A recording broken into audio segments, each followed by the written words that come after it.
The first thing to consider when thinking about post-production is the workflow.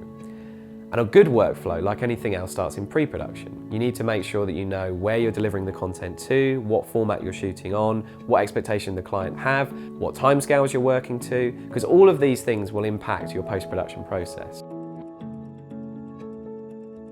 The first stage of any good post-production workflow is getting the footage into the editing suite and backed up. At the moment, we use a piece of software called Shotput Pro, and we're also trialing a piece of software called Hedge for Mac.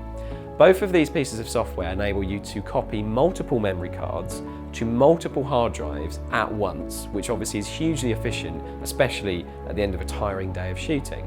But what they also do, which a Finder and Windows Explorer won't do, is use a form of redundancy checking to ensure that the footage that you copy from the card onto the hard drive is bit for bit identical to the camera original. We also use other methods of backup and redundancy, including cloud backups and off-site backups, to ensure that all of our data is secure. So we're currently using a 24 terabyte, 8-bay RAID 5 solution from G Technology, which enables us to get around about a gigabyte a second read and write, which is fast enough to edit the 4K out of the C300 Mark II. We'll have a copy of all the footage from the shoot labelled properly on our RAID 5, and then we'll open up our editing suite of choice, which is Adobe Premiere Pro, and we'll start the editing process.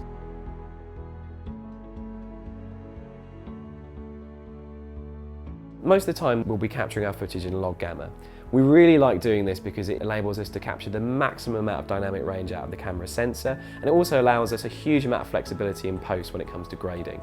Clients often don't understand why the footage can look very washed out and flat on set and in post, so it's really important to make sure that if you've got a client with you on set, that you give them some way of monitoring a more standard looking footage, lest they kind of be a little bit worried that you're capturing something that doesn't look right. Once your client has signed off on the first edit, then you can really get in depth to the color grading. You can do some incredible transformational things in post-production, both in terms of creating a look, or on the off chance that something didn't quite go to plan on set, you can usually fix a lot of it using the extra latitude that log gives you. Although I should note at this point that it's not a magical solution to all of your problems, and that if you didn't expose it correctly on set, you're not going to be able to fix it in post-production. Most of our high and mid-end work now is graded in DaVinci Resolve, which enables a huge amount of control over the grading, but is a far more involved process in terms of workflow. And we'll also use a number of different plugins, including things like Film Convert, which does a wonderful job of making digital footage really natural and organic. So we tend to kind of combine a lot of these different techniques to create the final look, depending on the kind of project that we're working on.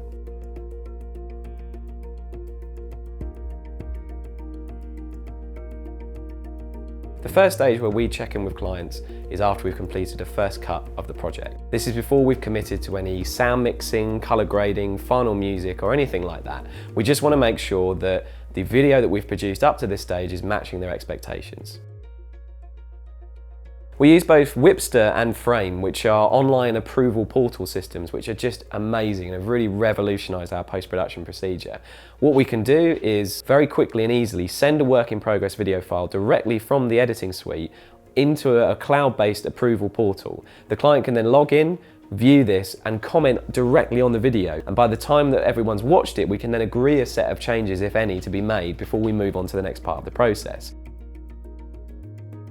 The next part would be to make any changes as requested, and then to start sending the video off to be color graded and sound mixed. Once the color grade and sound mix are complete, and you've put the final music in and checked everything over, and everyone's completely happy with the final product, it's time to deliver it to the client.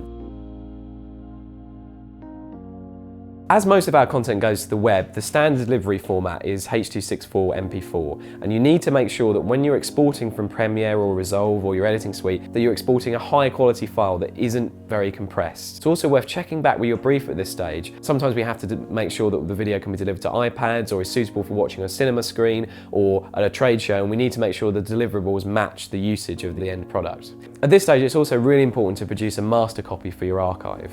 We like to produce a high quality, uncompressed ProRes 422 HQ master copy. This is really useful for your own purposes to watch back, to produce new copies of the video from in the future, and also to include in your show reels as well.